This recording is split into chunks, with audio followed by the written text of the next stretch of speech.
Hey, what's up, everybody? This is Game Logic from the Rounding Off Infinity Gaming channel on YouTube, one of the co-hosts of the Enough to Keep Going weekly video games podcast on the U2KG Network podcasting channel on YouTube, back with another episode. This is episode number 432 for Sunday, the 26th of April, 2026. Here with me, as always, I have my stalwart partners in crime, starting with Mr. Towmaster 99. How you doing, Tow? First today, I am doing well. Thank you.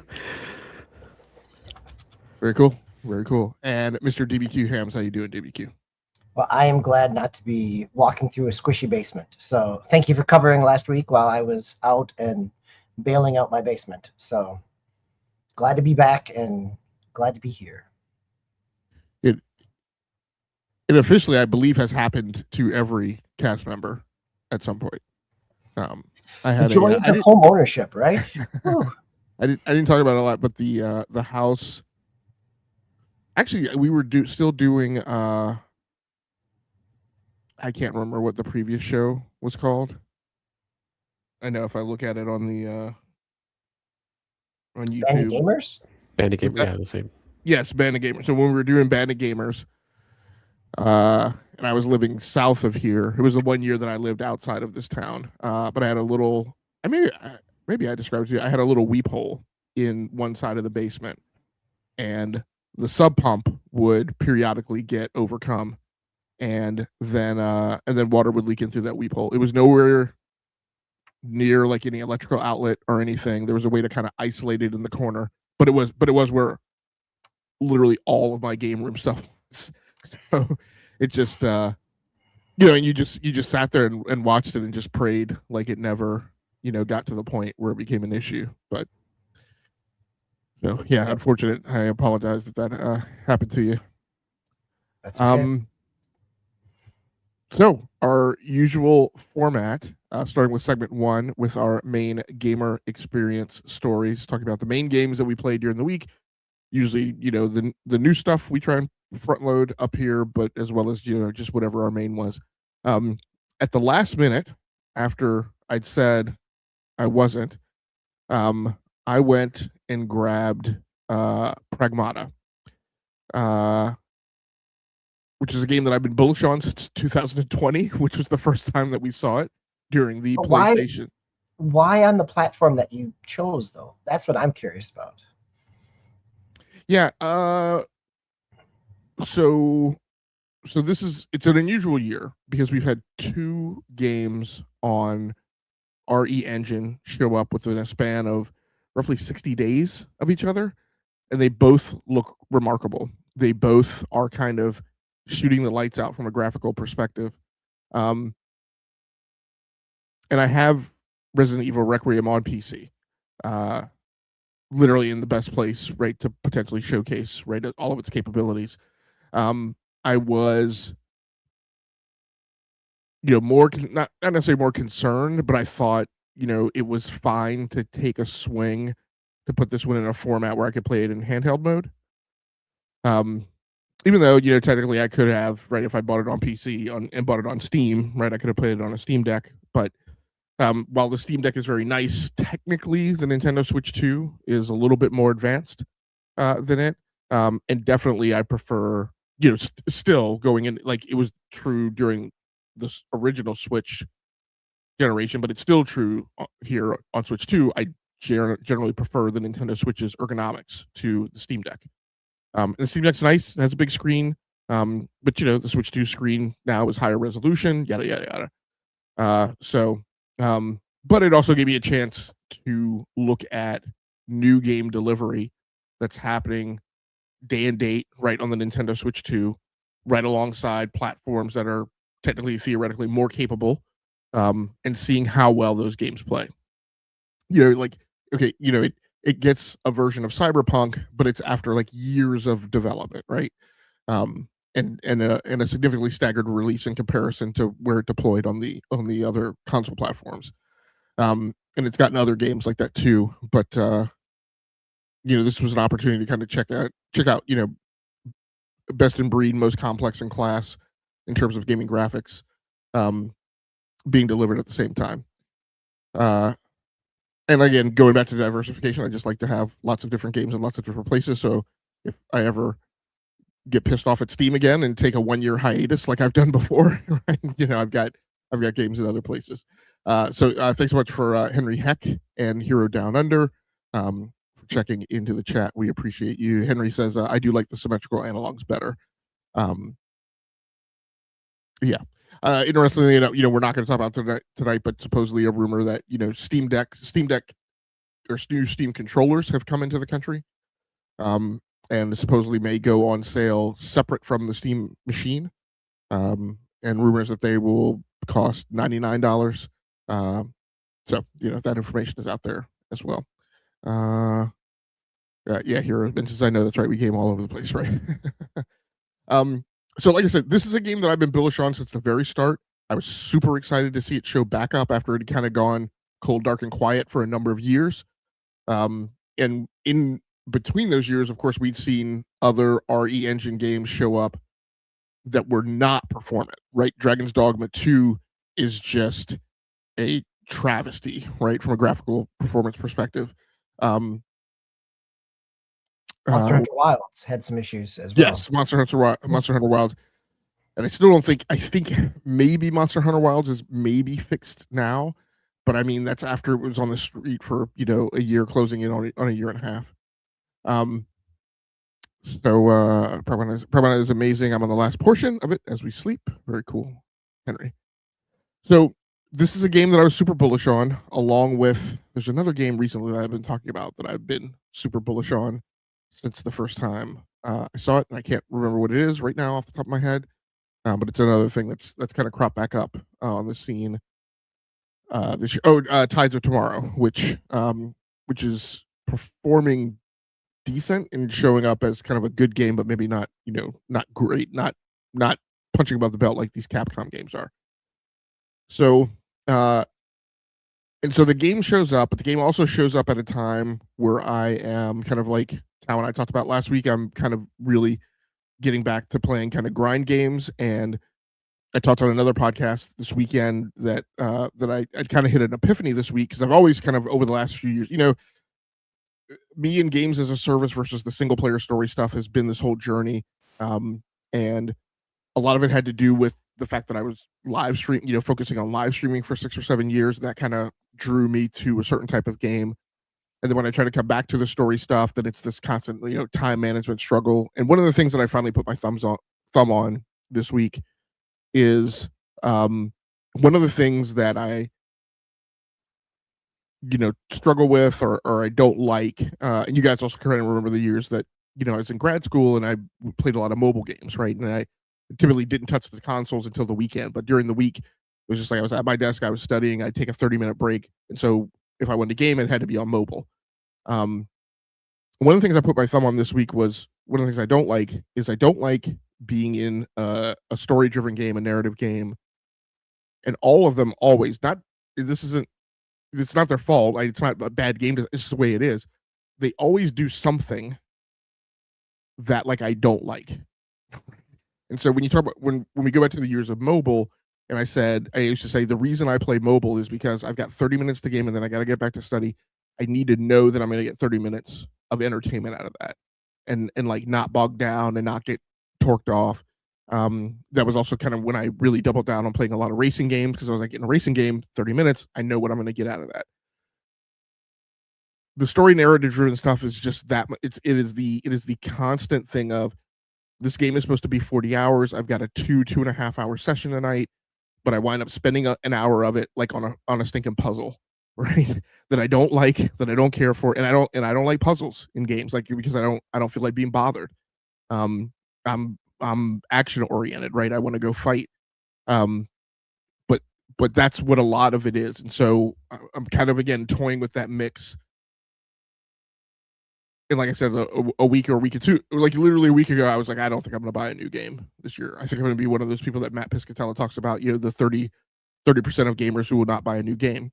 Because I think I just want to play, Call of Duty, Forza, NBA, NHL, MLB, right? And I'll be fine.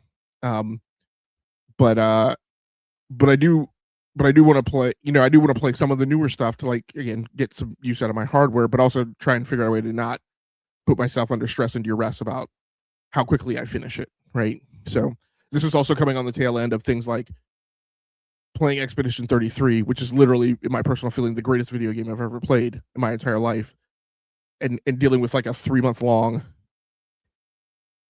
I use the term lightly, so I'm not trying to make light of any person with like mental health, but I'll say 3 months of like gaming depression, of like feeling I'll never play another game that makes me feel the way Expedition 33 does, right? But then also spending 100 hours in Legend of Heroes Trails Beyond Horizon at the beginning of the year and saying, I don't know that I ever want to play another story-driven game, after playing 100. That's great experience, but it's 100 hours. So at any rate, I figured, I'm going to try and squelch away a little corner of time, for new releases, story stuff, and not stress out about it. So after kind of coming through that, I was like, I do want to grab Pragmata. I've not gotten that far into it, so that my whole soliloquy about where I am with gaming is going to be longer than I talk about Pragmata.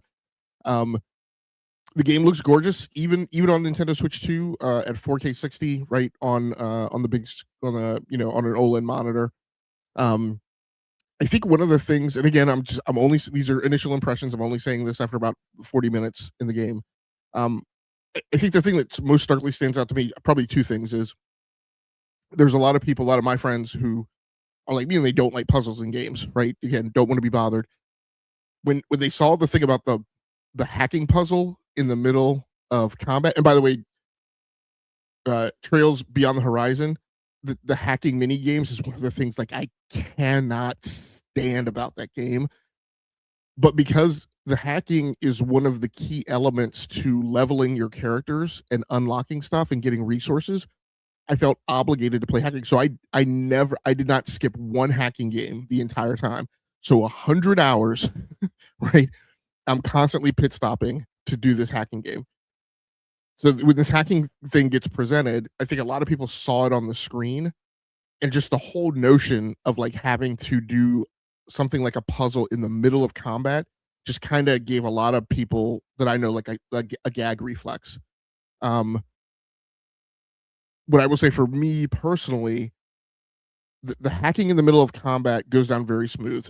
It is not, again, I'm just at my, but the paradigm and the framework of it makes sense. It doesn't bother me. It's kind of interesting from a game mechanic perspective because there's a lot of what we do in gaming, and I was having a conversation about this maybe with like something about like kids and youth today, and like being concerned about like, hey, one of the things you have to do when you're learning how to drive is if you haven't been playing games, right, and you're not an athlete, one of the things you get exposed to when you're having to drive is now starting to have to try and keep up with things with like 5 different things going on in a constant loop, right? And not being accustomed to that cognitive load cycle. This concept of like net cycle time, like when was how many seconds has it been since you looked at your speedometer, right? This becomes a thing. So the hacking mini game is kind of interesting to me in combat because it's a cognitive load thing where you need to be consciously thinking about that enemy closing the distance and doing the hack, and how you go about the hack, because the way the hack works is there are like blue nodes. You don't have to go through the blue nodes to get to the hacking endpoint, but the more of them you go through, the more contributory your hack is. So at least in these first initial ones that I went through, like the parrot, like it's not hard. So it'll be interesting to kind of see how it turns out. The second thing I think that strikes me, maybe it's the third. The first thing I should say is, again, graphically beautiful game, just gorgeous. So I'll say the third thing is that even in Resident Evil, so coming, having spent time in Death Stranding 2, there's definitely some like literary structure translation things that strike you as off, right, in the translation, because it's being translated right from the Japanese. Even in Resident Evil, there's a little bit of that jank, right, where like there's a sentence structure or the way somebody says something, or it's kind of it in a lot of JRPGs, like it comes across as often as like as somebody who acts like overly excited about a thing that's said that like to you in the translation is like doesn't seem that like significant, like it doesn't, like their tone of voice doesn't match, right, the scripting. So, what I will say is, in what I've been exposed so far with the character Diana in the game, it's it feels much more native in its scripting and less translated than even instances in Resident Evil do. So I'm interested to see if that continues and pans out. So, but I'm having a good time with it so far. Like I said, only an hour or so into it, but like everything that I've been exposed to feels very intuitive, native, goes down smooth, not a bunch of like cruft and crap like in your face. So we'll see how that goes and see how that continues. So when you're playing on Switch, are you on the TV? Are you playing with the Pro Controller? And does that change, given the hacking mini game and the kind of combo of hacking while you're in combat? Are you finding it?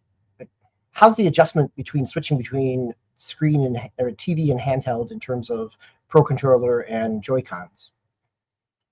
I haven't done that switch yet, so I've only played in TV mode, external mode, docked mode right now. My sense of it is that there's not going to be any difference. Like, this is why I feel like the hacking in the middle of combat is so great. It shifts contextually for you. Like, so to go from combat to hacking, you're just pulling the L trigger, right, to zoom in. Now you could keep attacking by not zooming in and just using the R trigger to keep firing. There's like a display panel that comes up on the enemy once they get within a certain distance, and so at that point, pulling the L trigger shifts you into the hack mode. But my point of this is, like, in stark contrast to one of our favorite games, Red Dead Redemption 2, like there's not some goofy like alt control screen that pops up out of nowhere, right, for you to engage in that mini game. Like, it's like you use the exact same combat controls that you've been using. So at least so far right now, I haven't, that seems to be fine. So I don't think it would. I'm expecting it won't be any different when I shift to handheld mode. I'm curious, before we go to this question from Baby Boy. Yeah. Henry Heck is on and has been playing it as well. Curious in the chat, Henry, if you want to, what platform you're playing on and how you're finding the control scheme. But so while you type that, Game Logic, go ahead and let's answer Baby Boy's question about gaming rigs or racing rigs. Okay. Well, I was just bringing it up just to read it in larger text. So let's see. I have a question for you guys. I recently picked up a racing sim rig with a Logitech RS50 setup. What monitor size should I invest in, fellas? Thanks for the feedback. I'll just do a quick swipe at that question. It gets way complex. If you're sitting at a desk and playing on a monitor, I mean, there is no right answer. I will say going for an ultra wide screen, so something like a 34-inch ultra wide, is a really great experience. But you also won't go wrong with a 32, 38, or 43-inch just standard, aspect ratio. But just like that really big monitor, to really, because you're gonna be sitting, if you put it on a frame, you're gonna be sitting a little bit further off of the monitor. In fact, that to me is almost more important than the monitor. It's, you want to buy a frame. You don't want to. I did it for decades, hooking the thing to the desk, and then when I shifted to like an H frame and separated it from the desk, that's just so much better, because then when you're racing, you're not rattling the desk and shaking the monitor. Let's see. Puzzles are good. Also great music up in here. I feel like good music has been embedded in gaming lately, so I've become more selective. It's great. Just trying to see. Thanks, Innate, for playing on the PS5 Pro. That's good to know. So,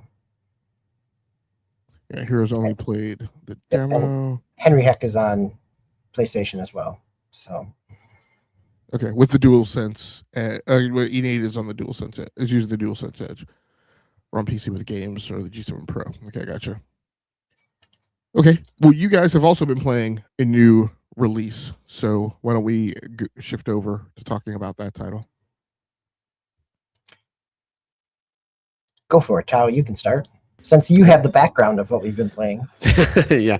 Actually, before that, I had a quick question. As far as like game, and this is a third person perspective for Pragmata. Yes. Yeah.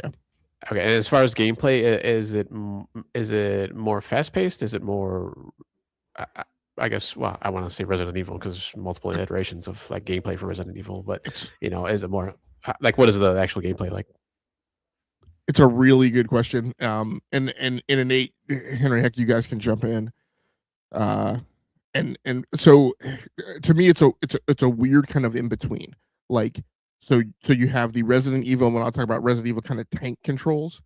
And then you obviously have something more fast and fluid, third persony, like the Division.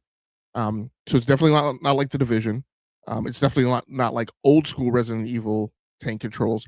I feel like it's a little more faster and fluid than like present day Resident Evil, which, and I think maybe I'm saying that because present day Resident Evil does so much kind of contextual, like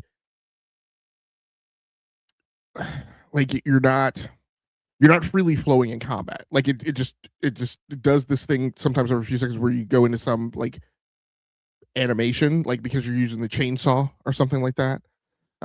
But it is closest to present day Resident Evil, but the most fluid modality of that, if that makes sense. So when you look at a Resident Evil game and you see the instances where they are shifting to kind of, they're doing ranged, but also like shifting to like hand-to-hand combat. So there's a certain fluidity there, and until it breaks into some type of kill animation.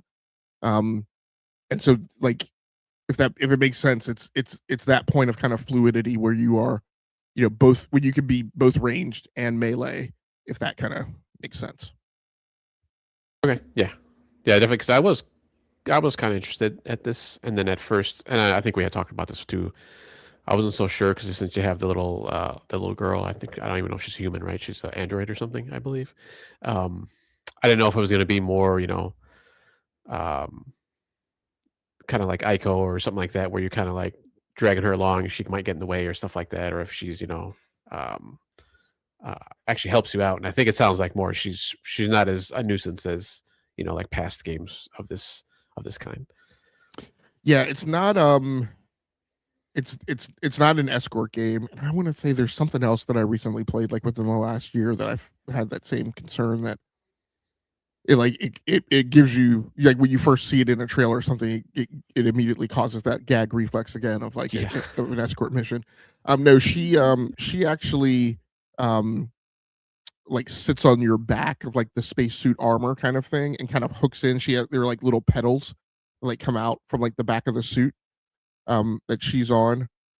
So right now, and I haven't been exposed to, and maybe there's more like complex animations of things that she does on the screen, but right now all I've been exposed to is she just rides on that little, it's very much kind of like a Yoda backpack, right, from the Empire Strikes Back.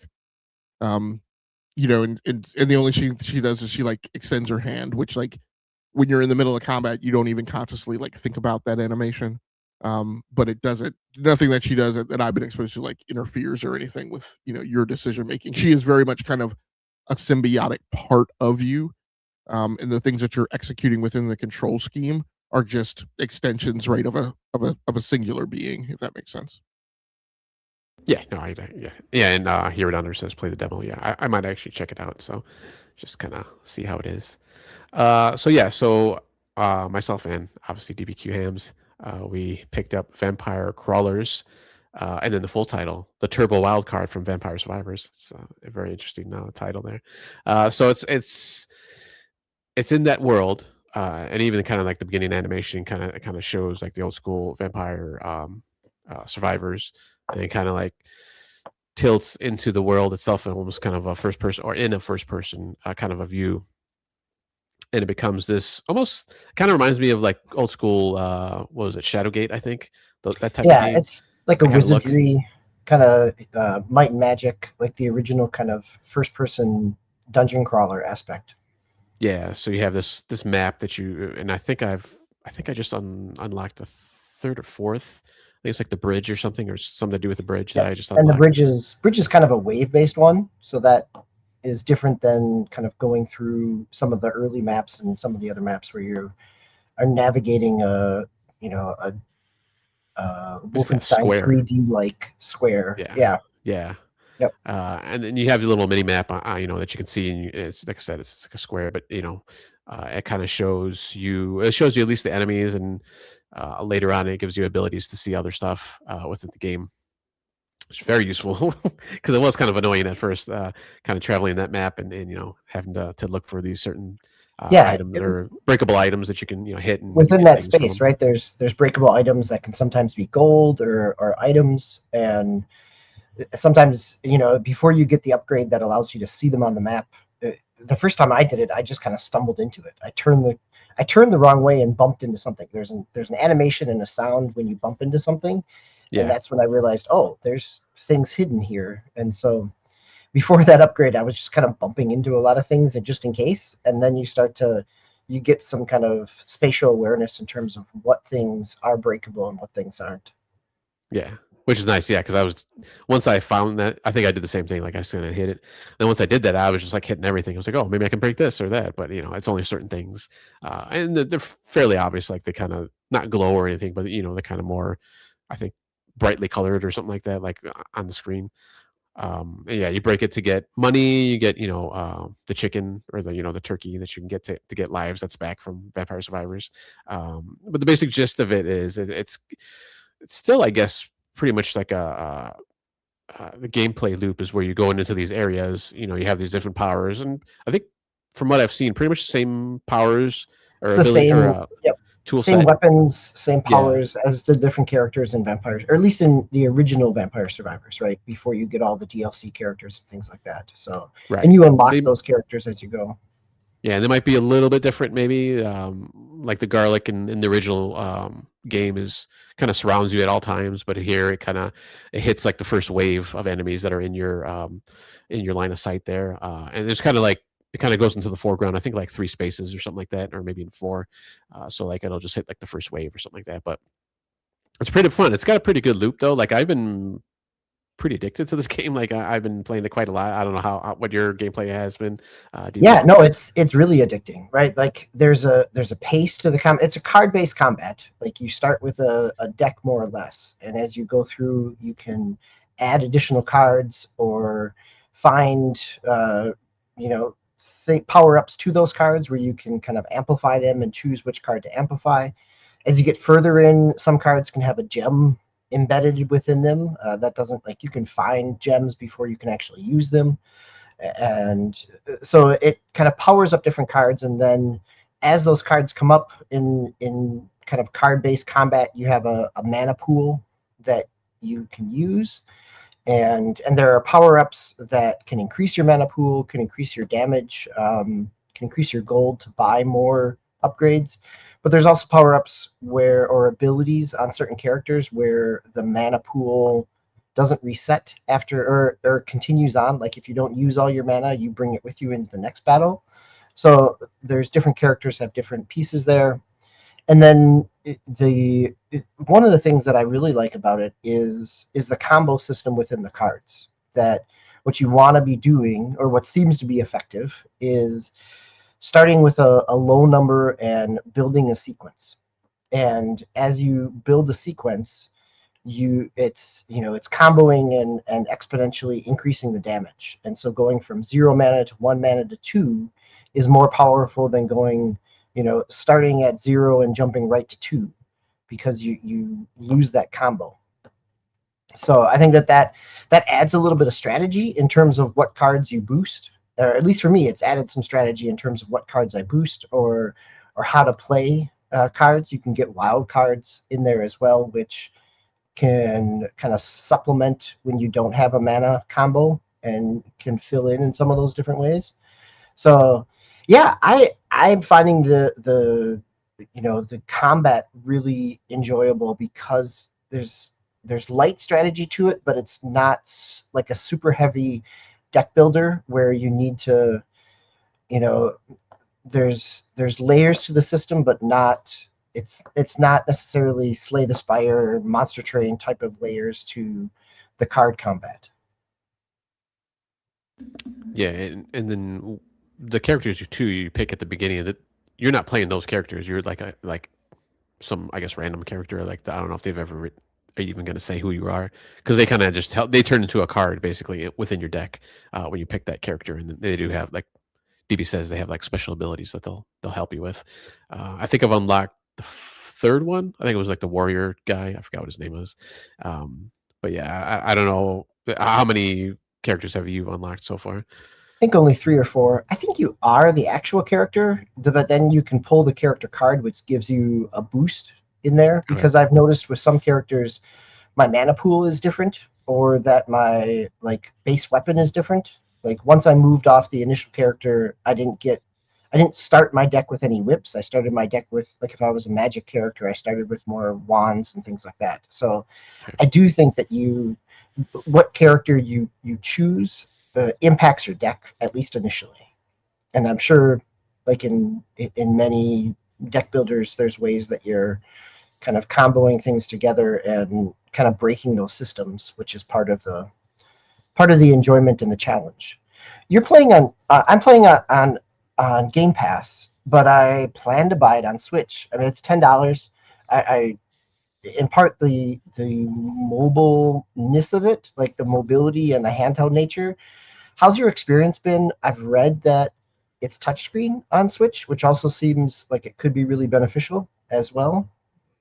Oh, I didn't even know that. I'm I've just been playing with the controller. Yeah. Yeah, I just playing with the controller with the sticks. So yeah, I didn't even know it was a touchscreen. So I mean, I guess you could. It seems like the sticks are a little bit better just for movement, I suppose, because you have the left stick moves you forward, back, left, and right, but then you have to use the right stick to actually turn your character around. So yeah, I mean, I think you'd still need the sticks for movement. Yeah. Or like Nate, who bought it on Steam, right? Your WASD certainly still, and your arrows you still need for movement, but even just the ability to choose your card by tapping the screen seems like a nice addition for Switch. Yeah, it does.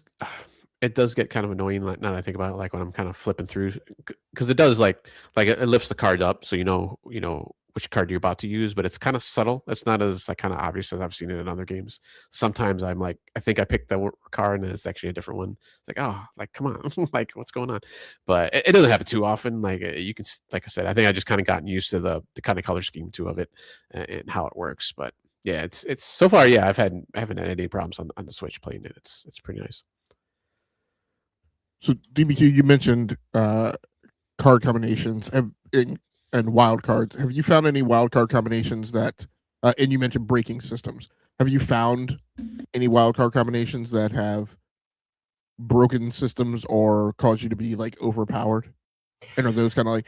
And I'm thinking like you go back to the old days of Joe Montana, right? Like that. I can't remember what the play was called, but like that. That right sweep was like always the money play. There's always a money play somewhere. Yep. Yeah. Anything like that you've encountered in the game?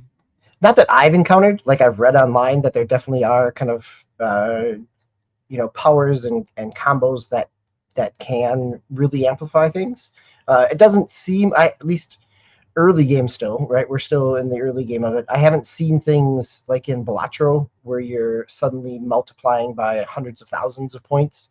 I've definitely had it where something that a previous run was 300 damage is now 1,000 damage because I got a pull where it amplified it, and then I had an ability that amplified the magic, and then if I comboed it correctly, I could mow down enemies a whole lot better than I could previously. But it hasn't felt like I've broken anything yet. Like I've definitely, if I play strategic, I can get through things. What happens is as you go through the kind of level that Tao was talking about, you get to a boss, and when you defeat the boss, you dig down to the next level. And so far, like most of the levels have been 3 levels deep. And then once you get to the final boss, death comes for you, and you restart. You have all your your coins that you got, and you go back to your central hub where you can unlock things, buy boosts, and then go back out to the map. So it's still definitely a run-based aspect. And it isn't necessarily, I'm knowing what I know of Vampire Survivors, like when you can light the screen on fire and have so many effects going on at the same time, like I wouldn't be surprised if Ponicle, the developer, definitely has some of those things buried within here. I just am not deep enough to have experienced that. And Tao, are you? I mean, is the game causing you to like experiment a lot with, to constantly try and find like optimal wildcard combinations, or are you kind of more focused in like, I want to deck build for this, I want to deck build for that? Yeah, I think I'm more, trying to find that wild card and kind of going back to what DB was talking about. Like I might feel kind of powerful at first, like at least with the normal enemies that you encounter, but when you hit that boss, and I think there's like other areas where it's I guess a mini boss. It looks like, or like some powerful enemy that unlocks a treasure chest. Yeah, you get to those guys, and then they're a lot harder. Like you're not going to hit.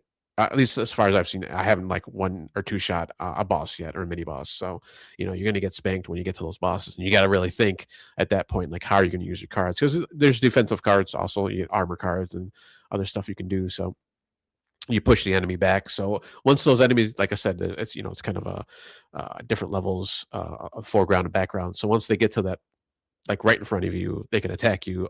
But before that, I don't think they can really do anything to you until they get to that front row. So there's cards where it actually pushes them back, back a space, so that you won't get attacked and stuff like that. So you kind of have to play around with those kind of cards too, and just kind of really think about what you're going to do. All right, fellas. Anything else you guys want to talk about with regards to Vampire Crawlers? No, I mean it's for $10. There's a lot of game there. You're getting a graphical style that's very much what you know from Vampire Survivors, except in a wizardry kind of first-person dungeon crawler aspect. But really, as Tao said to start it off, really addictive. Like it is one of those where just one more run. Like, yep, I can go again. Yeah. Well, with that, let's go ahead and talk about some more wizardry and wild cards, as it's been a week of a PR blitz from our favorite friends in Redmond. Are they our favorite friends in Redmond? But it has certainly been a PR blitz, that's for sure. And so let's go ahead and start talking about the week that was in Xbox. This first news story is up for your bat, DBQ. Sure. Yeah. I mean, this news story is covered lots of different places. I grabbed it off of CNBC, in part because it is more about just a straight financial and less kind of commentary around it, which we'll definitely have some of that. But the kind of, last week there was the leaked, quote unquote, leaked rumor from the current head of, or current head of Microsoft Gaming, or previous head of Microsoft Gaming, now that they've rebranded to Xbox again, but about Game Pass being too expensive. And so this week on Tuesday, I believe, they came out and lowered the price for Game Pass Ultimate from $29.99 to $22.99. And Game Pass Ultimate had gone up to $29.99 back in October of 25, where it was previously at $19.99, I believe. It had bounced around or slowly creeped its way up. Originally started at about $15, moved up to $18, then $19 and $20. And then at last fall, when it took that $10 leap from $19.99 to $29.99, and now they are back to, or not back, but they've reduced it still higher, $4 higher than what it previously was, 8 months ago. But what they've also done is pulled the current edition of Call of Duty out of Game Pass. And so, and that happened along with this announcement. This was not like if you were playing Call of Duty on Game Pass Ultimate the same day the price went down, Game Pass, it was removed from You no longer had the license to play it if you were simply just an Ultimate player. So by pulling Call of Duty from Game Pass Ultimate, they dropped the price by $6. It still keeps things like Ubisoft Plus, EA Play, Fortnite. What is that? Fortnite Battle Pass. The Fortnite Crew. Yeah. Crew. There we go. Thank you. Yep. Yeah. Subscription service. Yeah. Keeps the subscription service in there as well. So those things still stay. The biggest piece is really the Call of Duty dropping from Game Pass Ultimate. So yeah. Quick question. Do we know, are all the other, as far as we know, all the other first party titles will still be Game Pass day one? Or have they said That that? is the official policy at this point. At If this you point, go and read the Except for Call of FAQ, Duty. well, I mean, so I guess the three things I would mention. So I think, so DBQ, are you sure? I mean, I thought you still, I thought if you were on Game Pass now, you still retained access to Blop 7. That this new regime change kicks in with the 2026 version of Call of Duty. I don't know. That's a good Okay. question. I'll check that while you talk a little bit more. I mean, I know the price changed that day. Yes, So- yeah, but I think the entitlement, because I not to give Xbox any credit for any type of altruism, but I think they didn't. I believe that they didn't want to backswing on people who had already subscribed to Game Pass on the commitment that they were getting this year's Call of Duty. So yeah, if you could check that. Two, I would say. So the first party says. So the one thing I would do want to bring up. So again, from the price increase last year was not just a price increase, but was a price increase plus tiering. And so, and it was the second iteration of tiering. And in the second iteration, maybe the first iteration, it may have been the first iteration, they moved day and date first party titles behind the paywall of Game Pass Ultimate. And so if you were on Xbox console or just Game Pass Basic or whatever it's called, you lost your entitlement to day and date games. You only get that entitlement to day and date games at the Ultimate tier or on PC Game Pass, which is kind of crazy because PC Game Pass is significantly cheaper than Game Pass Ultimate, but yet people on PC Game Pass retain their entitlement. And yes, Tao. So as of today, as of right now, there has been no public discussion that that you won't retain access to day and date first party titles on Game Pass Ultimate, other than Call of Duty.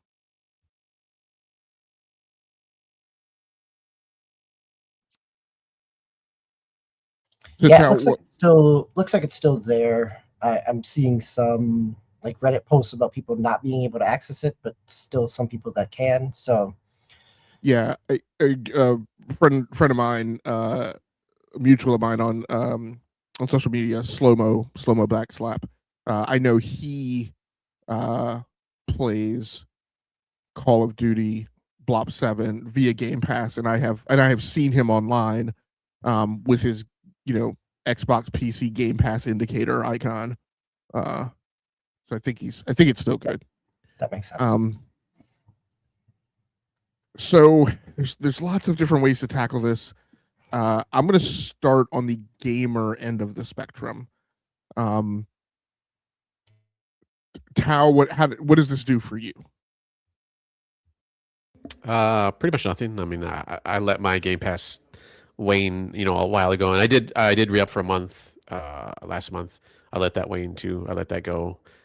Once again, I might pick it up next month when Forza Horizon comes out. I mean, it's it's still expensive, like $23 a month, 200 and was it 40 something a year for the total year price. So I mean, I don't know. I'm still disillusioned with Xbox just in general, and it doesn't really sway me either way. So it's just like I'm still kind of taking a break from it right now.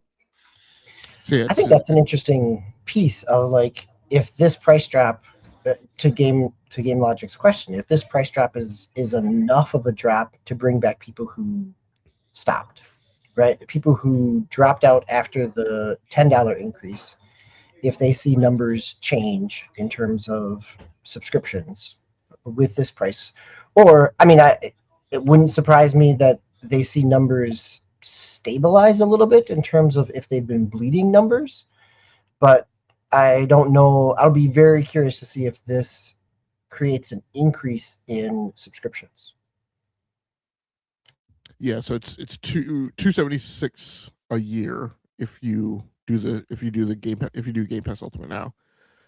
Yeah, so for me personally as a gamer, and so it's a town you have not bought Black Ops 7, correct? No. Okay. Yeah. And DBQ, you were subscribed before, and you're retaining your subscription now? My subscription runs out at the end of May. My Ultimate does. And I had planned to... I'm still planning, even after this price drop, I'm moving down to just the Essential package. Just the $10 a month, or you can buy annual cards for $65, somewhere around there. So just to keep the, what was, old Xbox Online and keep that piece. But yeah, not, I think it would be interesting. There's been other rumors of additional kind of tiers and avenues for this, right? Like when an ad revenue one is launched, which seems expected at this point, what that looks like. If they do something that is smaller, rather than big AAA titles, if they do a Game Pass for indie developers, something like that, I think if they start to break it out a little bit more, it may attract some people. But I think it also it has a double-edged sword of even confusing the marketplace even more so, right? Its current tiers confuse the marketplace in terms of what you get in those tiers. Breaking it out even more feels even more confusing. Yeah, and Yeah, go ahead, Tom.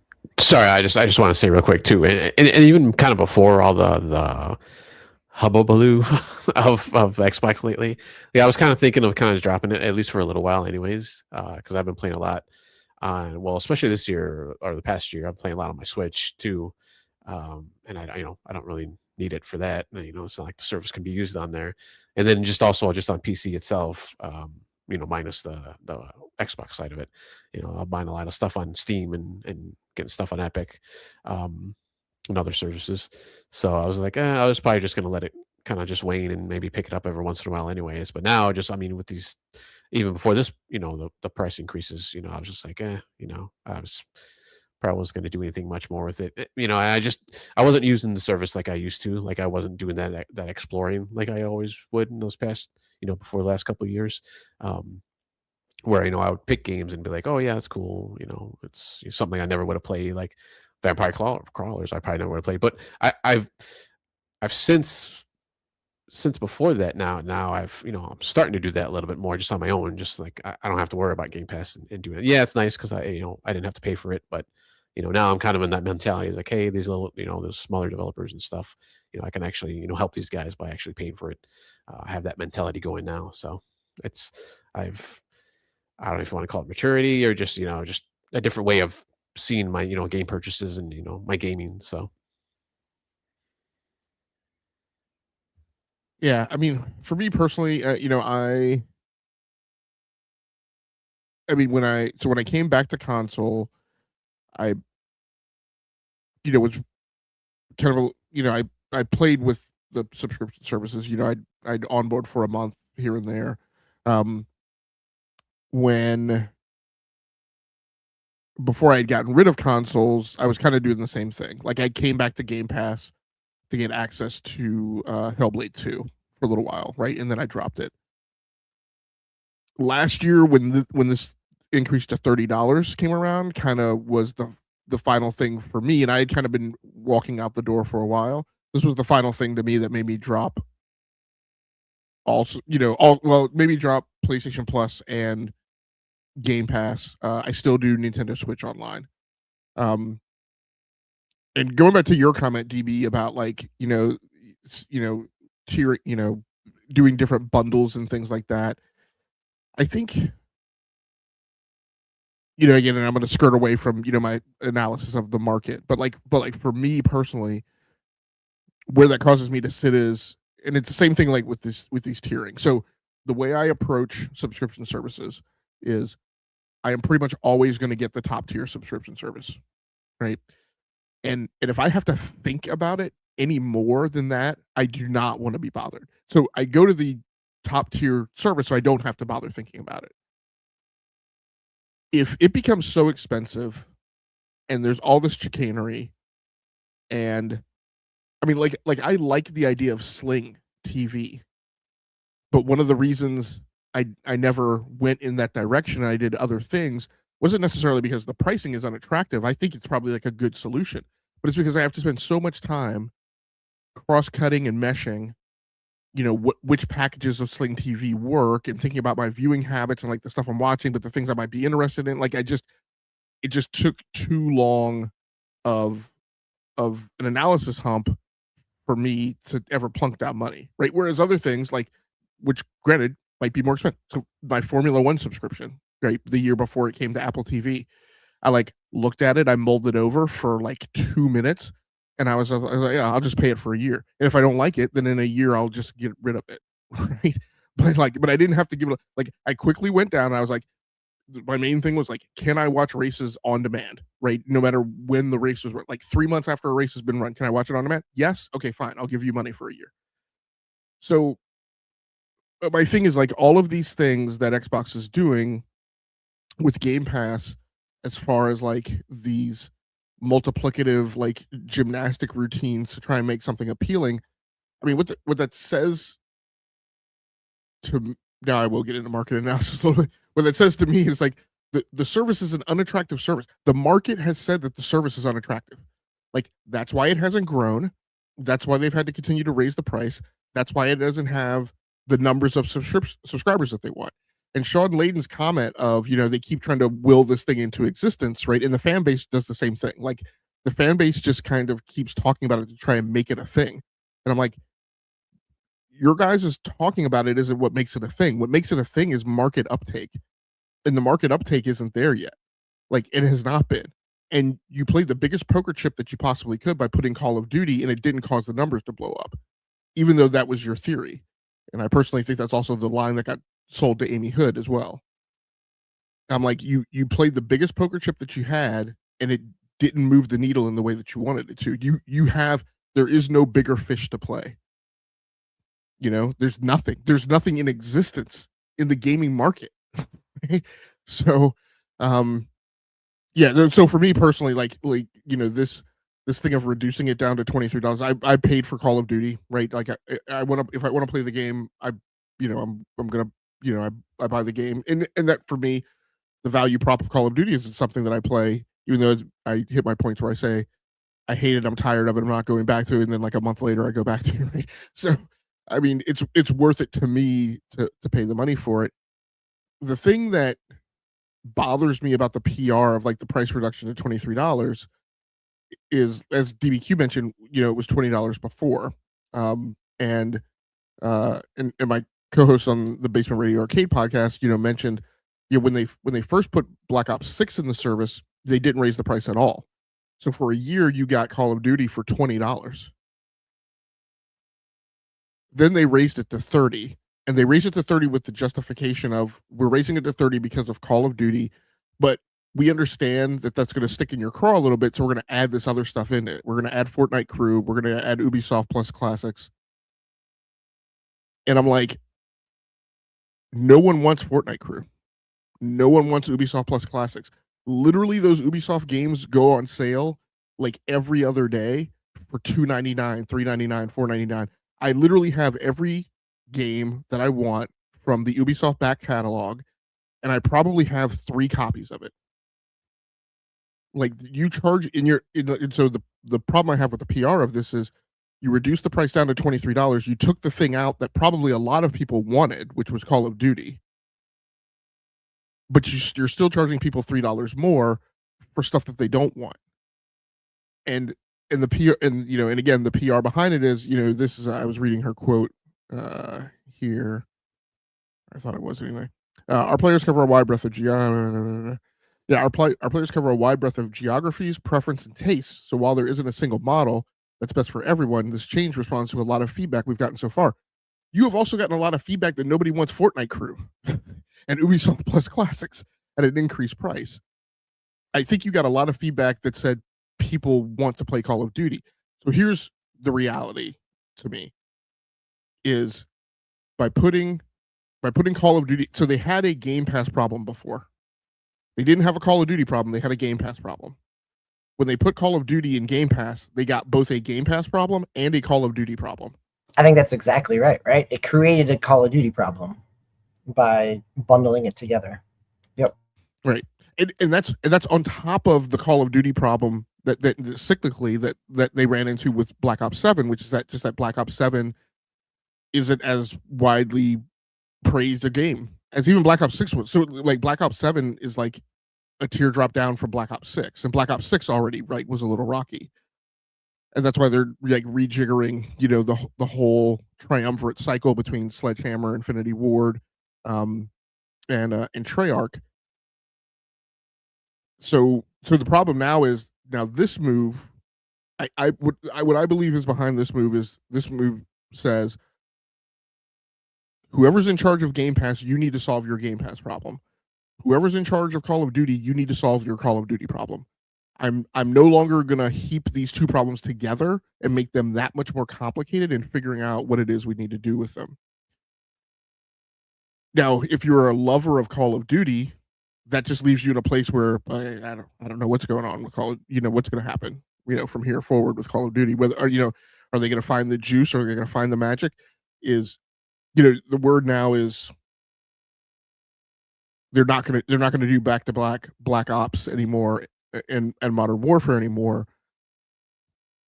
Okay, but like the other thing that was in the mix was there was Modern Warfare, Black Ops, and then there was Sledgehammer who would come in with the, I don't know what you would call them. They're the I don't know, the non-franchise named ones, right? And WW2 I thought was one of the best single player campaigns. So now, as far as I can tell, my smell of it was that whole announcement had to do with the fact that Sledgehammer hasn't been knocking it out of the park because they had what was the one that started with Vanguard, yep, which was not very good, which was actually one of the worst ones, and bad financial performance. So my feeling was what I thought I heard was they were taking Sledgehammer out of the rotation, and while I always want to leap to, well, why don't you put Raven in the rotation? Well, the problem with Raven is the glue that holds the whole thing together, and they're the guys who do Warzone. So it's kind of like they build Warzone, and that's the nucleus as far as all the mechanics and the physics and the models. And then people build the franchises right around that central core. So kind of Raven's 24/7, 365. You can't really muck with Raven, So you have to build these things on the next on the outer rim out away from them. And now they're down to 2 studios. So I don't know whether that's going to look like Black Ops 7 one year, Modern Warfare the next. Again, it's a TikTok. So at any rate, the price reduction down to $23, like you said, Tao, doesn't do anything for me. It doesn't bring me back. The other thing I was going to say, DBQ, about the buying habits, the consumption habits of people, what I believe, how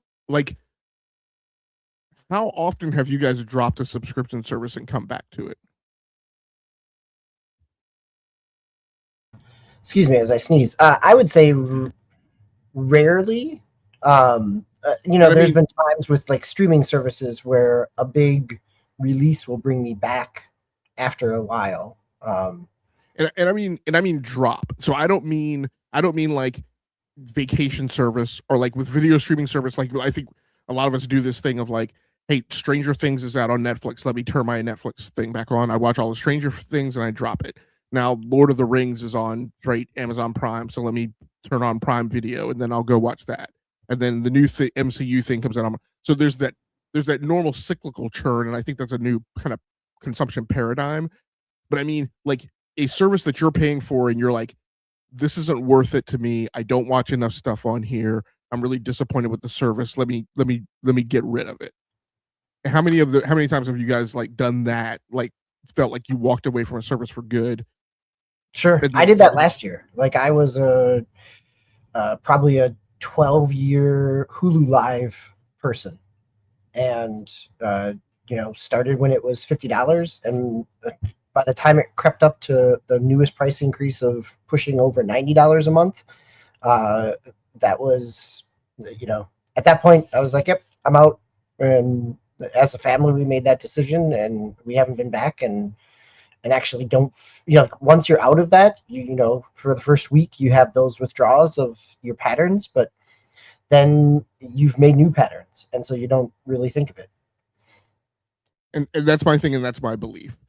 My belief is you're consuming from a service, right? You drink Gatorade, and then you just hit a point where Gatorade's too expensive, right? I'm tired of it. We're going to stop buying it, right?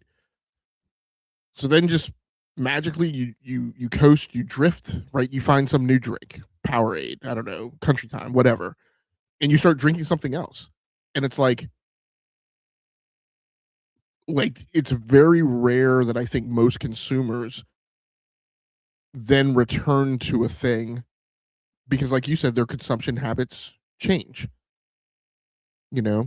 so I mean, in some ways that content is kind of an ecosystem, and when you walk away from an ecosystem, right, when you close the door on Android, when you close the door on iOS, like again, yes, ecosystems are sticky and people tend to not move away from them except for price increases.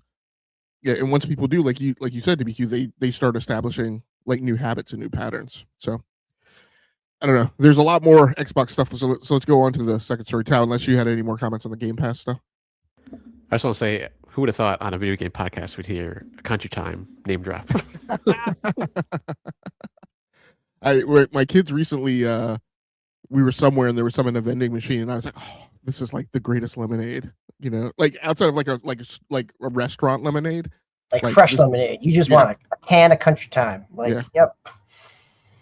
All right. Well, the next gaming story stays on Xbox here, and I think we'll probably have a little bit less discussion on this one. This is I pulled this article from GameIndustry.biz. Sophie McAvoy. This is the announcement from Xbox also this week that they are reverting to the Xbox name. So they were previously Microsoft Gaming, which was Xbox was the division was rebranded that in the beginning of 2022 after the Activision Blizzard acquisition, and now they're returning to Xbox. It is, to me, this is a PR push. This is trying to rebuild some goodwill, saying that this is a doubling down on the Xbox, quote unquote, the Xbox new North Star. Built to be affordable, personal, and open. And so I think that this is it is less about any type of structure than it is kind of a branding change, is my read on this. Game Logic, any other thoughts? When did their branding become Microsoft Gaming?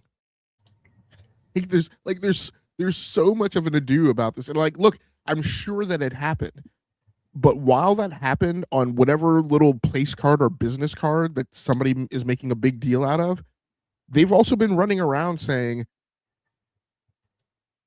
the Asus ROG Xbox Ally is an Xbox. Oh yeah, I don't think the brand of Microsoft.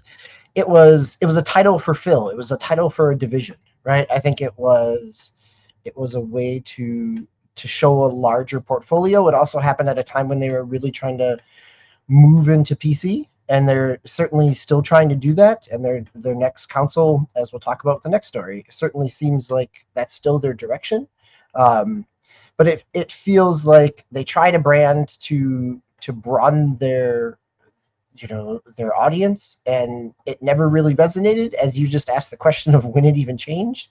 And they're back to trying to highlight Xbox, and I think that this, having this come in the same week of the Game Pass Ultimate drop isn't happenstance. This is all around kind of a renewed push to rebuild the brand and the identity. Yeah, I think like again, there's aspects of this we're not going to get into tonight because it would just the way it has to be. It would have to be deconstructed and atomized. It's just way too complex. There's a great deal, volume, spectrum of all this crap that went on this week that is not about the employees. All of this came out in an employee memo, right?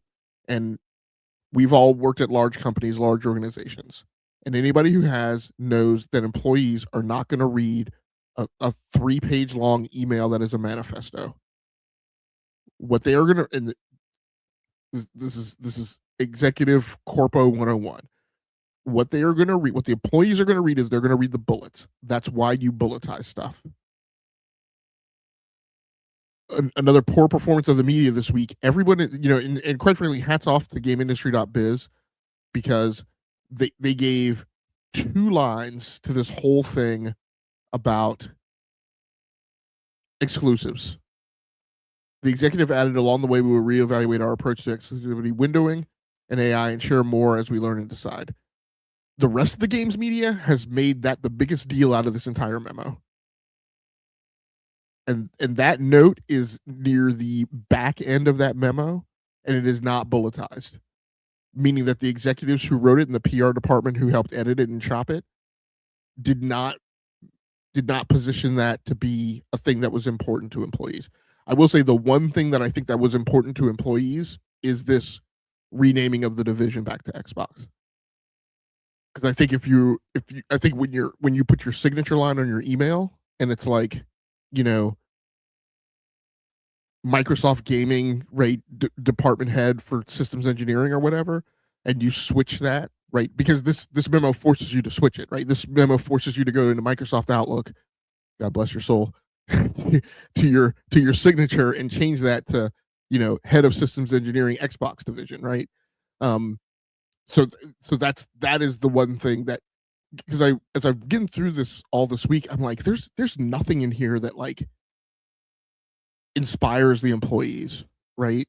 Like there's nothing in here that is Bill Parcells or Bill Belichick in the locker room getting people pumped up to play 60 minutes of Smash Mouth in your face football, right? That's what this type of memo should have been if it were intended for employees. This memo was not intended for employees. It was intended for their fan base, and it got to their fan base via controlled leak because the memo hit the games press minutes before it went out to the employees, which tells you that the only people who could have leaked it would have been the executives who were the only people in possession of it, or the PR department who was editing it. Because nobody in the employee base had it who could have leaked it at the time the press got it. So the one thing I will give credit for, of all the things that there was nothing in this email that was like inspiring to me. If I'm a studio head, because there was one little soundbite about an emphasis on creatives. There was one little soundbite of making great games. It was incredibly muted in comparison to the rest of like the metrics and the KPIs and expanding the business and more mergers. Like you're telling an employee base that's now 21,000 people, maybe high teens thousands of people, who was 25,000 people because you've laid off somewhere between 4,000 and 8,000, and you have in the email that you're going to pursue growth by doing more mergers and acquisitions. Like that is, to me, incredibly tone deaf and unempathetic, and just representative of kind of the corpo suited Silicon Valley approach. That is not. Also, this is a memo, right, to inspire your troops. Nothing in this memo about taking care of our people. I'm like, it's and again. Yeah, this is very much a PR, not an internal memo. Yep. Yeah. Sorry, I said I was going to not get into a rant. So the only thing I want to say is kudos for doing a thing that is inspiring, which is renaming the division back to Xbox. Sorry, DBQ. No, Game Logic. Go ahead and stay on the mic because our next news story is another Xbox one. Yeah. So our next news story is next gen, and this will kind of do like the fell swoop of the whole Xbox stuff here.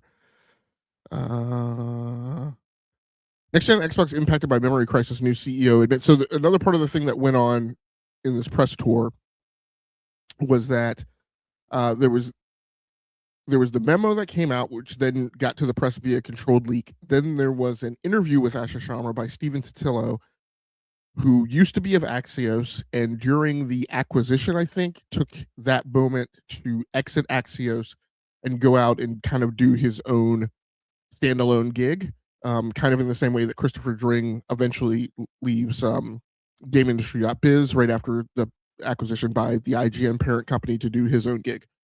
Steven Totillo, I think who I don't agree with all the time, but one of the few people that I felt was at least 90% objective during the acquisition.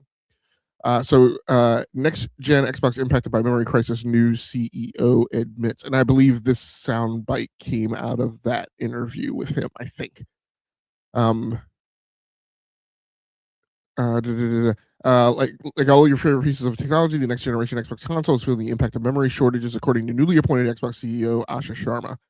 Sharma's statement on the impacts of memory shortage crisis comes from an interview with GameFile. So yes, this is from the Steven Totillo interview, in which he was asked about the release timeline for the next generation Xbox and how the memory shortage impacted the transition beyond Series X and S. All of these things are an equation. Memory costs will impact pricing, will impact availability. As we think about being where the world plays, we will take that into consideration. So we're not ready to share a launch timeline right now. The world's pretty dynamic. My number one focus, though, is to focus on what's in our control, build a great console, to play great games, including our PC games. I think the main reason I picked that out is there was much focus on her line from the memo that talked about building for affordability. I wrote a piece a couple of weeks ago where I said, the great age of affordability in gaming is over. I think this is the first time that there's been an official statement that she said, hey, we're not going to be insulated from what's going on with component prices out in the world. That's gonna cause some issues for us too. So I think the last thing I wanted to state for my round off with this is, and again, there's a ton of other things to delve into. My key thing for this week is, like I said, this was not a memo written for employees. This was a PR thing written to deliberately get out to the media and then deliberately get out to their fan base. Two, there's lots of people making a big issue about the exclusives. And I'm like, nobody's taking into account how that conflicts with literally everything else she said in the memo, which is that daily active users, we want our games to be as widely distributed as possible. It flies in the face of things like 5 billion copies of Forza Horizon 5 sold on PlayStation 5. And that her statement that I want to return the Xbox division to growth. How do you return the Xbox division to growth if you stop putting games on PlayStation 5 that are helping drive revenue? When your other key areas of revenue, such as Call of Duty, are down, and Game Pass is down because of the price raise that you like. So again, everybody's making a very big thing, for fan bases about exclusivity, and I'm like, nothing in her memo reads that. Like everything in her memo reads that won't be the case. I mentioned some of the other stuff about there's nothing in here about aspiring. There's not a lot about great games. There's not a lot about creatives and taking care of our people. I think my biggest thing that I'll punctuate here at the end is there's a reason that this is happening. Microsoft reports earnings next Wednesday. This is the same thing that they did the week last year in November, where earnings were about to come out, where Satya, Booty, Spencer Bond were out doing a press tour talking about how their biggest competition was TikTok. And that week that they were doing that was a week that they reported earnings. There's a reason that they're doing this. Microsoft has bled $800 billion in market cap since late October of last year. They are now paying licensing fees to Anthropic because they had to bring Anthropic on board because OpenAI is behind in its enterprise applications for business customers for capabilities that businesses are asking for that Microsoft can't provide via Copilot.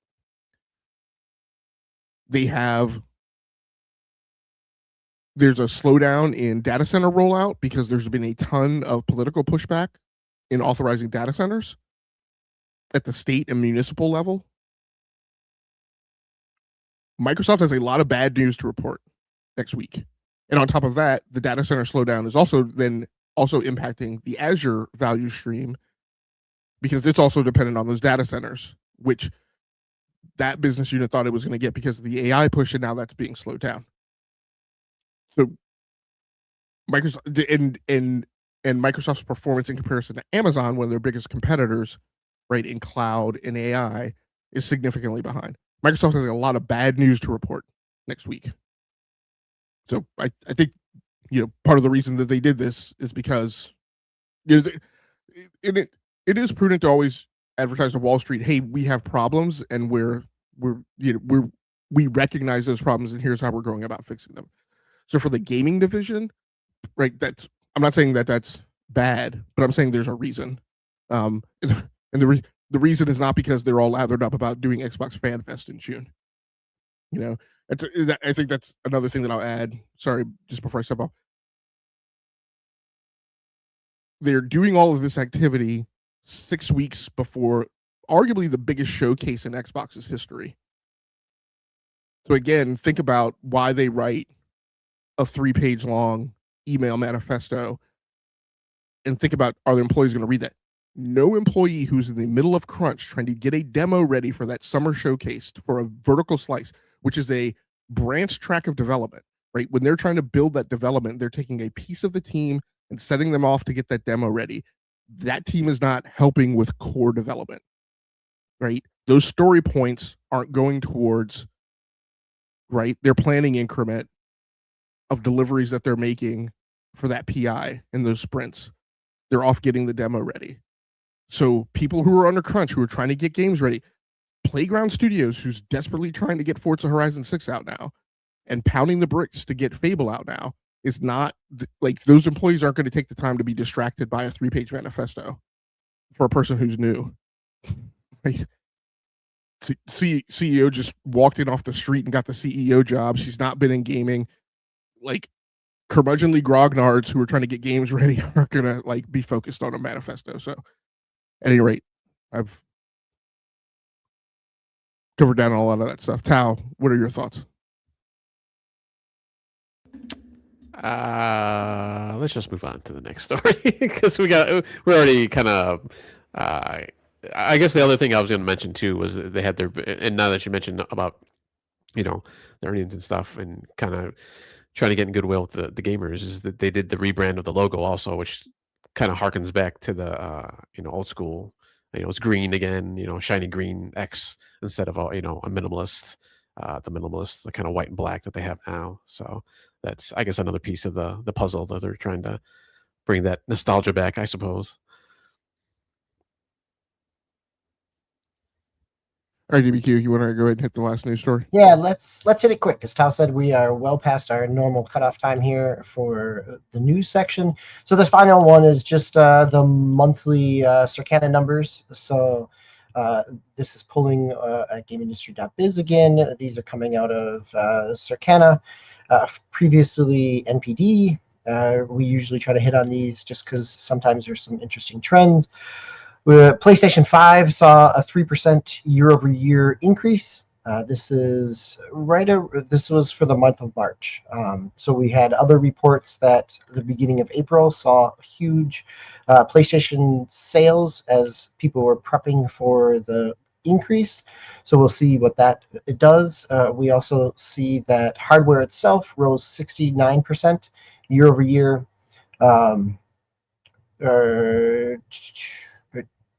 69%. And the Switch is selling at a 12% higher rate than the original Switch over the first 10 months, so the same period. So, decent news for Nintendo and PlayStation. Again, Xbox it's been a number of years since they've reported numbers out. as we have spent plenty of time talking about that as well. I think the other piece here is just looking through some of the releases and the top 20. Marathon hitting number 4. MLB The Show hitting number 1, which is, has strong performer. Procopia hitting at number 5, and again, probably higher because this does not include Nintendo digital sales. So I always feel like the Nintendo results here are probably kind of, suppressed a little bit in terms of where their rankings actually potentially are. So given that we are past time, I'll throw it out here just to see if either of you have any strong comments or any comments about it, and then we can move on to the final section. The only thing I was going to add, because I didn't catch it the couple times that I've talked about it earlier this week, is a thing to put into context is, yes, hardware was up by 69%, but this is, of course, going to be in comparison to the quarter last year, right before, not right before, but one of the quarters on the approach path to... Sure, the Switch right 2, before right? the Switch 2 comes suppressed. out. Yeah. Yep. Yeah, so nobody's buying, Switches at this point. So yeah.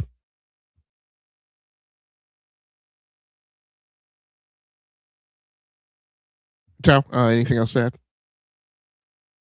No, nice to see Marathon up there in the top 5, at least for last month. It's good. I'll go back to Real Nate's comment just to double check. I believe that it includes digital sales from other platforms, just not from Nintendo, which is why you only see asterisks on Nintendo's. It is case by case. So he doesn't put it out all the time. There was a point last year where he put it out, but there is a rather complex matrix of data exchange agreements that they have signed with different vendors that indicate whether or not they report digital sales or not. I want to say, so there's some that Xbox doesn't report. Yes, and so that's where you see on the 2 arrows above MLB The Show that doesn't include Xbox or Switch. And Microsoft does not include Xbox. But when you see those, it's publisher by publisher, so that you're at NBA 2K, which is on Xbox, or 2K, WWE 25, 26. Those earnings are reported because there's no arrow there. So it does get kind of wackily granular, as you said, Game Logic. Good question, Nate. Yeah, so and that's the key thing. So there are digital sales on here. It's just that there aren't digital sales for everyone. Nintendo's not singled out, but also it's not no digital sales are being reported. It's all based on whether or not the publisher has made an agreement. And then, like I said, there's like Xbox has some weird, goofy set of cases where it doesn't report digital stuff, but then it does report digital stuff for others. So, yeah, I think a great example of that is number 15 with Crimson Desert, which is not on Nintendo at all, but has an asterisk, which means digital sales not included on any platform, not just specific platforms. Yep. I think with that, we will go ahead and go on to our final segment, where we will just kind of round out with the other games that we've been playing this week. I don't have a ton to talk about. I've also been playing Call of Duty, Black Ops 7 on PC, and Forza Motorsport on Xbox. Black Ops 7 has some really good maps. Really surprised. Right? Not just in many past years, it's been, I'll get jazzed up about the Foot Locker ones, right? The ones that they drag out of the archive and redo. But there's actually some really good maps, new maps. The one, and some of them have been brought over from Call of Duty Mobile as well. So Meltdown was originally a Call of Duty Mobile map. And now Scar this year, which is the one where there's kind of I think it's like a town in the Soviet Union where a satellite or aircraft or something has crashed, and there's a big long ravine that it's dug. So and then there's another one.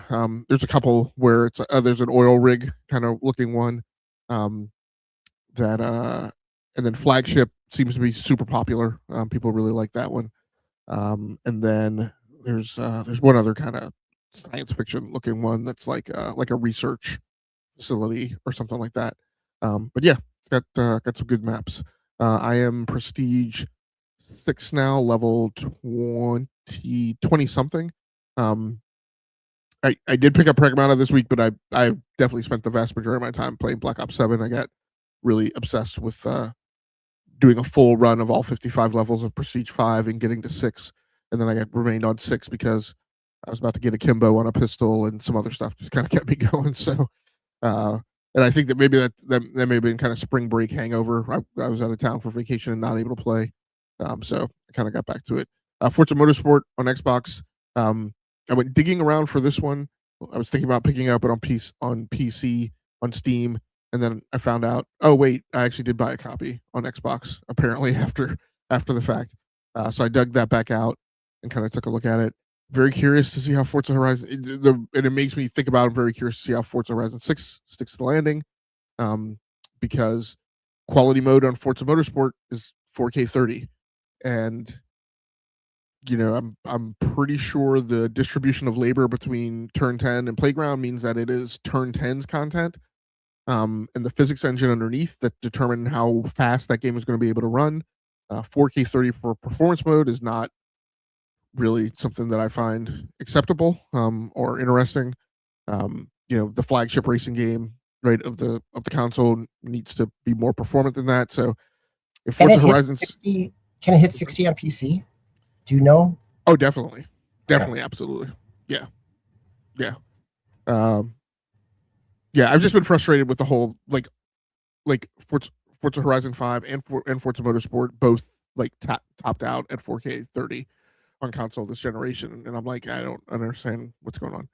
So at any rate, but it's there are aspects of the game that are fun, and so I have had a good time overall playing it. DBQ, you've been getting back to some Square Enix stuff? Yeah, just I've been playing it previous to Basement Flooding, so I got to get back in it. But yeah, I finished Final Fantasy III Pixel Remaster. Hadn't played I played Final Fantasy III back when it released for DS. Finished it up here. There are some differences between it, and started up on the Pixel Remaster for Final Fantasy IV. Just a shout out to Innate as the question from 2 months ago about do we finish games, and I'm making my way through the old Final Fantasies. So, Game Logic. Tao, you're up next with a game that never quits. Yeah, I'm actually going to forego the two games I have on there because I have a bone to pick with MLB The Show 26. So I picked up, with Nintendo service, Nintendo Online, you get the trial versions of games every so often, or maybe even once a week or whatever their time limit is. But this past week they had MLB The Show 26 for a week that you can play it. So I downloaded it. I've been playing it, and graphically it looks worse than 23, which I also have, which I actually bought a few years ago when it came out.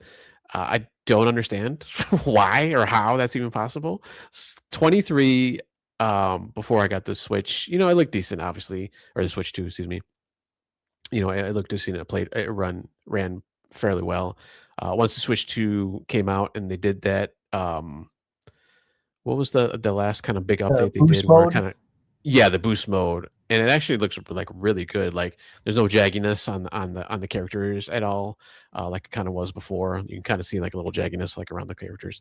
And so when I booted up 26, or when I started up, it's like super obvious the jagginess on like it. Sometimes like on kind of like close-ups, like it's almost like an animation they do like when they're walking up, that looks fine, but when the actual gameplay, it's like this weird like halo of jagginess, like it's really like even on 23 it wasn't that bad before the boost, and I'm just like, how is that even possible? Like I know it's not they didn't make it for Switch 2, so it's just like the Switch version, but I don't know how that happens. Like how it looks so much worse. I will say the animations look a lot smoother on 26, like the actual gameplay, like which is when you're batting and hit, when you're hitting and stuff like that. I can see the difference there, but just the graphically, just I couldn't. It just boggles my mind like how bad it looks. Like stadiums and stuff, I mean, that's still all looks the same, I suppose. Like, I didn't really see any difference there. That's always kind of just background stuff. At least like the people, the stadiums themselves still look pretty decent. Yeah, it just kind of just threw me for like a loop, like how bad the characters looked in that game. So that's all I wanted to say for for my playthrough, for my playing. And the other two, I'll talk a little bit more because I just started playing No Man's Sky because it just the big update just came for Nintendo Switch 2 finally. With their Xeno Battle Arena that they've done, basically Pokemon mode, which is kind of interesting that they've done that now. But and then same with Tomodachi Life, Living the Dream. I played a little bit more maybe from the previous week, but it's still I kind of just in and out of it like really quick. So I want to play a little bit more before I kind of talk more on that. I wonder if the thing you're seeing is so because it wasn't made for Switch 2, if the models are therefore at a lower internal resolution, and they are for whatever reason just not. We used to talk about with Switch a sure way to make Switch look bad was to put it on a 4K monitor, because you're putting it on a high, you're putting a crappy looking thing on a high res monitor, which just makes it look worse. And I wonder if you're kind of getting that effect with some of the stuff. Well, it was interesting too because it's like that too on handheld, which usually handheld kind of looks a little bit better, but it still looked pretty crappy handheld. Or and then I put it on my monitor here, my computer monitor. I didn't play it on my TV, so maybe I don't know if it's any different on there. But yeah, I just noticed even on the big monitor, I think it's even worse. Like you can really see the jagginess on the character models there. Okay, so last thing we will talk about is significant releases coming out this week. And so this week we have Diablo 4, Lord of Hatred coming out, the DLC coming out on PlayStation 5, Xbox Series X and S, PlayStation 4, Xbox One, and PC. Comes out on April 28th, which is Tuesday. Philion, did I add this? Or did No, I did. This is Don't Nod's new game, kind of the narrative, but also exploratory, like stranded on a vacant planet. So, yep, comes this week as well. Okay, comes out on PlayStation 5, Xbox Series X and S, and PC. That also comes out on Tuesday. MotoGP 26 comes out on PlayStation 5, Xbox Series X and S, Switch 2, Switch PC. That comes out on Wednesday, the 29th. Invincible Versus comes out on PlayStation 5, Xbox Series X and S, PC. That comes out on Friday, April 30th. Tao, are you planning on picking that one up? No, probably not. I've never really been into Invincible, so I mean, I guess I could still play the game, but I didn't really have any interest. Okay. And in a highly anticipated game that I think a lot of people are looking forward to, Saros comes out on PlayStation 5. Also comes out on Friday, April 30th. I know a lot of people have pre-ordered it. I thought I saw some physical copies leaked early or went up for sale earlier than they should have. But just for your clarification, April 30th is Thursday, not Friday. But oh, you're right. Sorry. Still comes out on April 30th. Right. Got one day ahead of myself there. Sorry. Was Saros? Is that that has something to do with Returnal? I thought I saw something about that. Yeah, it's by Housemarque, so it's the same studio as Returnal. Okay. Yep. It's not like a sequel though, is it, to that game? Okay, just the developers the same. Right. Yeah, and it is very much kind of in similar mold to Returnal. So it is a roguelite first person shooter. That will probably play, a lot in very similar fashion the way Returnal played. So we will be back next week, which will be May 3rd, with DBQ Hams as the primary host, and Tao and myself will be playing co-host.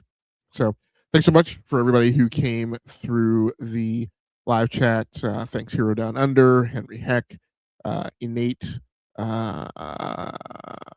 Baby Boy 0612. We appreciate you guys. Josama, thank you guys so much for coming through the live chat and participating and making your comments and asking questions. We appreciate that. Baby Boy, if you're still around, if you drop something in the comments, we can go into a lot more detail on your racing rig setup with the Logitech. Just kind of cropped us at that one just to get a quick answer back to you. So thanks so much for everybody for joining in. Until next time, take care of yourselves. Stay safe out there. Play the games that you like. Come here to talk to us about the games that you love. Once again, my name has been Game Logic from the Rounding Off Infinity Gaming channel on YouTube. one of the co-hosts here on the Enough to Keep Going weekly video games podcast on the E2KG Network podcasting channel on YouTube. Until next time, good night, good luck, and good gaming. That's going to do it for us. We're out of here.